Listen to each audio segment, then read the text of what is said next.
What's up, people? I am back for another video. Today, we're doing the third Shrek movie, Shrek the Third, which I didn't really remember this one. I remember seeing it when it came out, but I think I had only seen it like twice. I didn't when I would rewatch these movies, I didn't really watch the third one that much, and so like kind of I forgot it. So I rewatched it last night, and some of it did come back. I remember Charming coming back as a villain, which that's probably one of my biggest positives. I really enjoyed him as a villain. I think I think so far the Shrek villains have been pretty good up until this point. But basically the premise is King Harold dies and needs an heir, and Shrek is technically supposed to be the heir, but Shrek doesn't want it because he doesn't think an ogre is destined to rule. So Harold mentions that there is another successor, which is Arthur, and also some of the movie is about Shrek. Is about to be a father, which I don't really like that they didn't explore that much. I feel like it was just kind of a passing thing throughout the film that Shrek, you're gonna be a dad. Which there's the one scene I actually really did like was where Shrek had like a bad dream about being a bad dad. I thought that was a good scene. And I was like, I kind of wanted more of that. I understand these are comedy movies. And I do think that's one of the other problems. I get it. These are more comedies, but these movies used to have, like, the first two especially, had, like, those moments where there was some serious beats. And I feel like I needed some, like, the Shrek being a dad part. I just feel like it was kind of a glossing subplot throughout the film. It wasn't that big a deal. Whereas, it was more about the successor story. And I'm just going to be honest. Arthur, he was fine, but he just didn't, I don't know, maybe it was the voice actor who didn't, do it for me. But it's not a bad film, though. I really like the idea of what Charming was doing. Let's get all these fairy tale villains, like all Hook, the three, the stepsisters, fucking, Cyclops. Like, it was like all these different fairy tale villains throughout that are at this bar, and he puts them together so they can get revenge.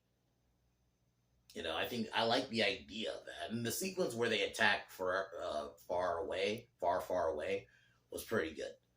So, like, I think there are some positives, and I think Puss in Boots and Shrek, Mike Myers is Shrek. I think everyone, like, those like classic characters we know, all are all still pretty good. But I just think this definitely is nowhere near as good as the first three. I mean, the first two.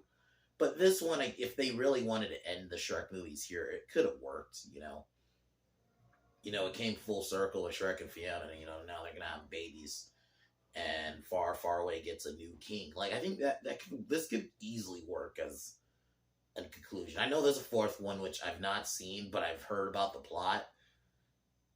I'm not gonna lie, it sounds pretty bad with the whole time travel element. I just don't know how you're gonna make that work in a fairy tale fantasy, like genre fantasy. It just, time travel to me should only really be for sci-fi, basically. I think that's like, it's kind of weird to do that in other genres. It just doesn't make sense to me to do fucking, we'll see.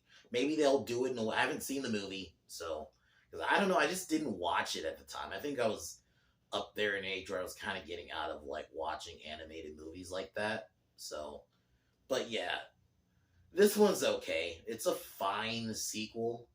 If you really, especially if I haven't seen 4, but if you didn't like 4, this could kind of work as a conclusion for the franchise. But I definitely wanted some more Shrek, Fiona, Donkey scenes together. I feel like we only got like a couple, like a little bit in the beginning. And then, they separate, and then towards the end. But overall, like I said, it's a fine entry. It's just not, it doesn't stand out, let's say, as like the first two did. So 7 out of 10, I think, is what I would rate this one. So, tomorrow, probably at some point tomorrow, I will be reviewing, spoiler review of Pooh, Blood and Honey. So I'm gonna probably try to watch it again. Like, I don't think I'll do it in theaters though, like I did the first time. But I'll probably I'll find a way to watch it, and and I'll review it again so I can review it. Because I think it's good to get a second opinion, even for a movie like this. We'll see if it holds up. I was fine with it the first time. It wasn't great. I knew going in it wasn't going to be objectively good, but if it could just be decent or just fun enough to pass the time. So, but yeah, we'll be talking about that tomorrow. But let's get started here.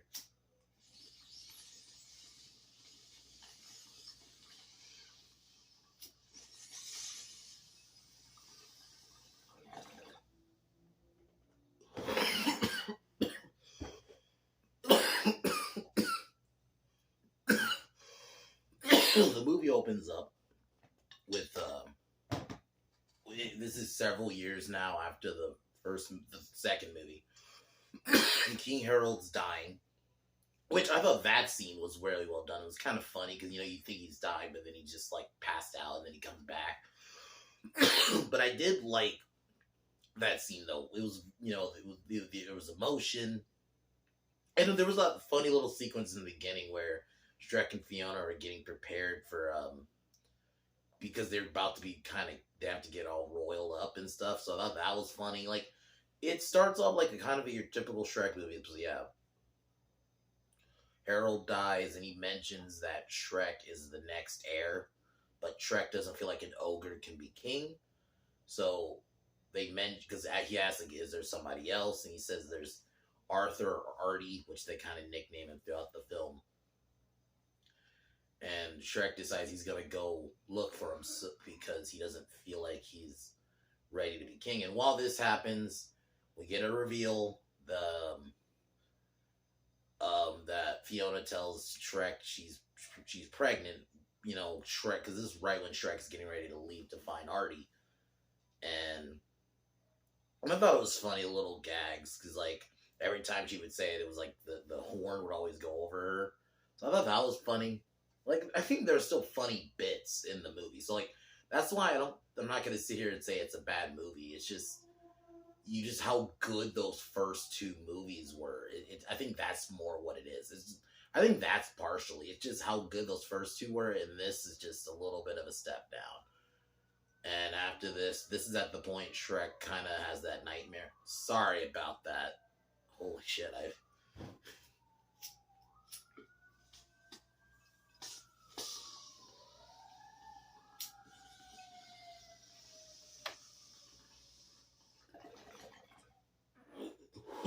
sorry about that.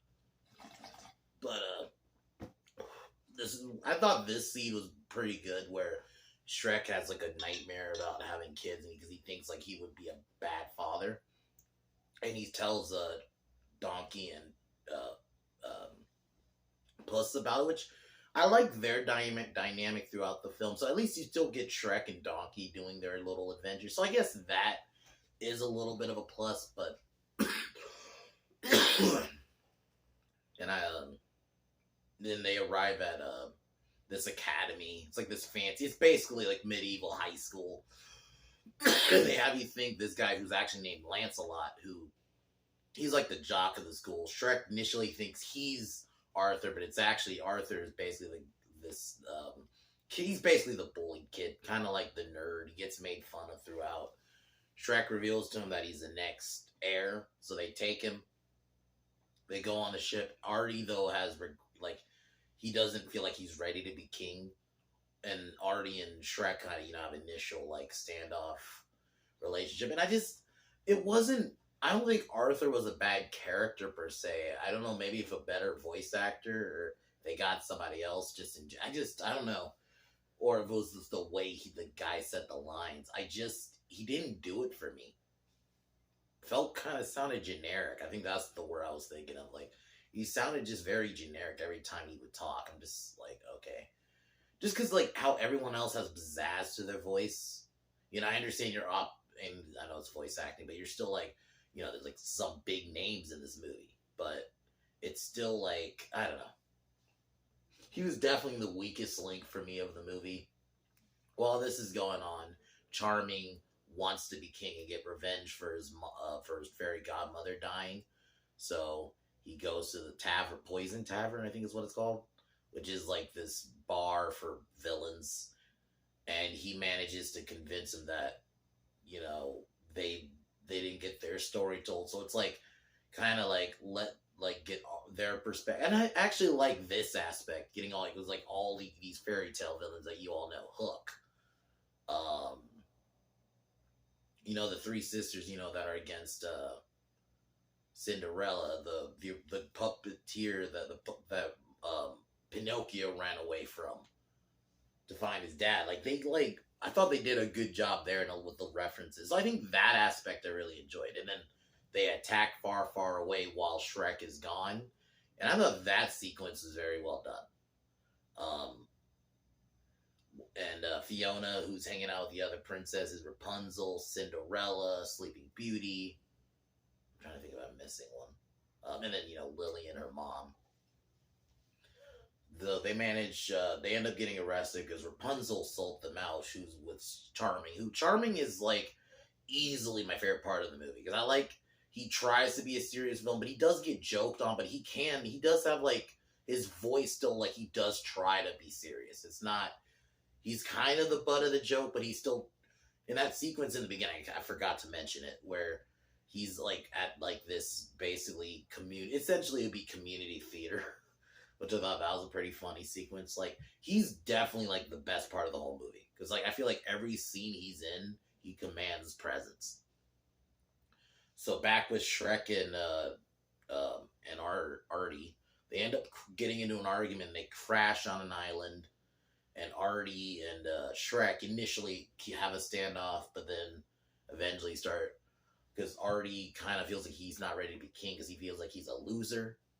So Shrek kind of comforts him and tells him, like, he had the same feeling when he was seen as just a monster and all this stuff. So it seemed like Arthur and Shrek were kind of connecting. And then they meet this wizard who he's the other character I felt like he was probably my VIP of the movie. He's this really bad wizard who I thought like he did every scene he was in was pretty funny. And it wasn't like cringe funny, Because he's clearly like a joke of the butt of the joke. Like he can't get a lot of his magic right, and they end up doing a potion where not Shrek, Puss in Boots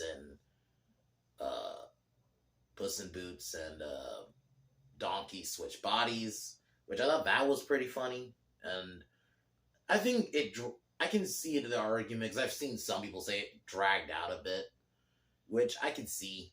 I definitely agree with it. It didn't bother me though, but I can see that argument. I really, and then Charming ordered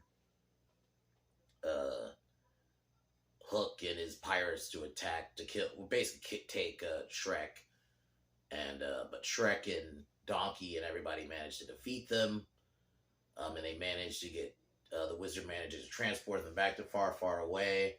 Which is all the fantasy creatures, like Pinocchio is like in this $5 puppet box thing. But Shrek and gang end up getting arrested. And to save Artie's life, because Artie was revealed to be the next heir, Shrek reveals to him that, he was basically using Artie, which he kind of was, but he was being a dick about it. So basically, he can get Artie to leave. So have Charming believe, like, let him go, kind of thing. So it ends up working.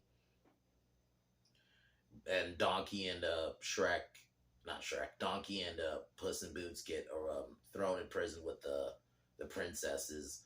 And then the princesses decide to kind of do it themselves, which it was done in a way where it was still not cringy. Like how if they did it today, it would be like, let's say, like that Endgame scene where all the women came together in that cringy feminist way. Like I feel like at least with this, it was still done in a way where it was believable. Like in like Snow White, like she used her singing. Granted, this is way later in the movie when they get to like the final battle. So they managed to break their way out while Shrek is being used in a theater to get ready to get murdered publicly by Charming. But all the princesses managed to come in and we get like a final battle and Shrek gets broken out and before this, Puss in Boots and Donkey convince Artie to come back because they tell Artie that Shrek only said those things so he can live. So they all confront Charming, and already before, because there's like a big fight, and they all end up getting cornered by our Charming's people. Artie comes and gives like this good speech, even to like some of the villains that like, you can actually change your own story, and the villains end up starting to side with the good guys, and then Charming tries to kill Shrek, but the dragon tips over one of the set pieces in it, drops it on Charming, like pretty brutal. Like he pretty much shows he died. Like, and then yeah, the crown rules, and Arthur takes the kingship. Shrek and Fiona have their baby, which I just feel like that was kind of a subplot that just wasn't really like if you're gonna throughout these films build up Shrek and Fiona, I feel like they should have built on that more. It was just, oh yeah, yeah, they kind of did like, oh, Shrek had hang-ups about being a dad, but I think they could have did it a bit more, but whatever.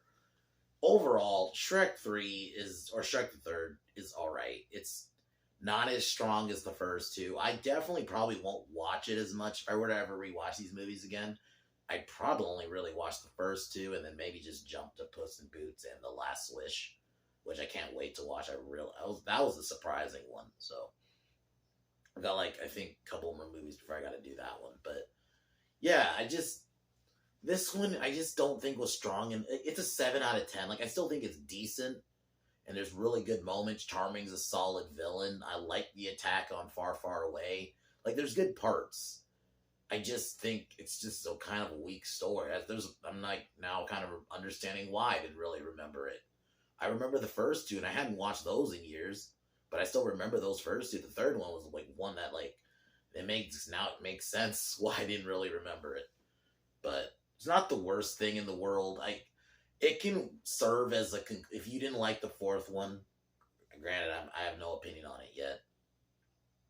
I can understand, this one can easily work as a conclusion.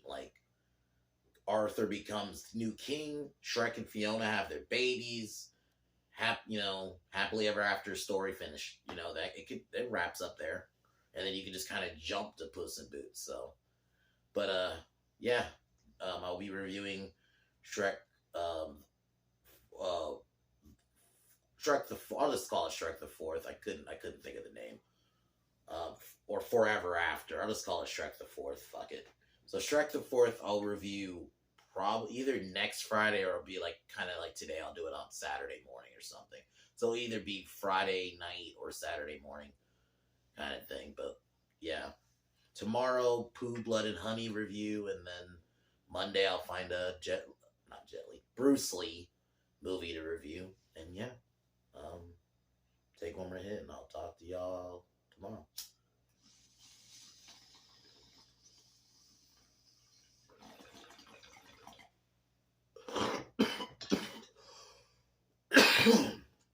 Fuck Joe Biden. Peace.